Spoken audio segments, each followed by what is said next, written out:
Hey bro, I got a lot to talk about. So, first off, we played D&D and we finished the campaign. Um, there's a lot of ins and outs about the different parts of the situation that I can't really go super deep into and still have a one single video. So, the thing is, they opened the Vault of the Ancients entirely, meaning they got all of the entities out. To do this, they had to do as I told you on the fire plane, and then they had to find and defeat the Kraken. Like, not easy, and I gave it max health because it was a big deal. However, before they got into that fight, which I'll get to hopefully if I have time,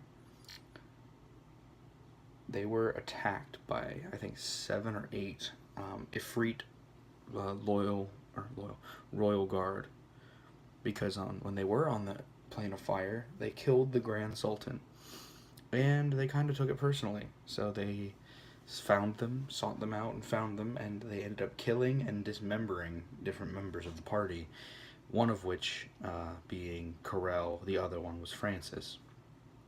Now Carell had made a deal with the devil, for a wish, the same one that Crosby had, but it was still in that bracelet, and he grabbed it out of the bag, pulled it out, and said, "Bring him back." Him being my little sister's character, Duke, because he had died.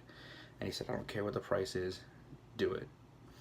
And then he bold-faced lied to the party about whether or not he had finished the deal at some point, because that entity had come to him in a dream, or come to Duke in a dream before. So they were of the belief that they could bring Carell back.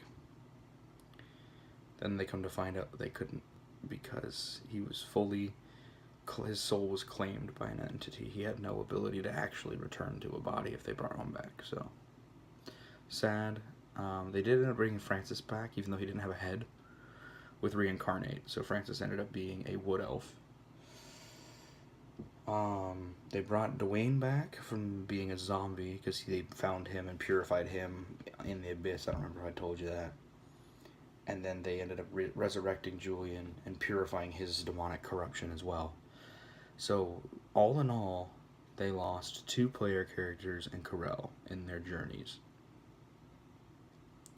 Rough stuff, but after Carell and Francis both died, they continued on and went down underwater. They had water breathing potions, so it wasn't too difficult for them. Excuse me. And then they proceeded to. My mom and my sister both had death ward on them from my mom, and they both used it, and my sister went down again after that and went unconscious, but got back up with a potion. So she ended that fight with 4 hit points. My mom had 1, and Nick, he had like a bunch because he's a barbarian. But after that, they all decided to retire. And so they kind of wrapped up the campaign, and if we want, we can talk about that, but they wrapped up the campaign, did a lot of things they wanted to do. Civil War still happened in the epilogue for them, though. Let's see. My sister's character, the rogue, he made like a rival to the Thieves Guild that was already there. And Nick became the chief of all of his Lizardfolk people.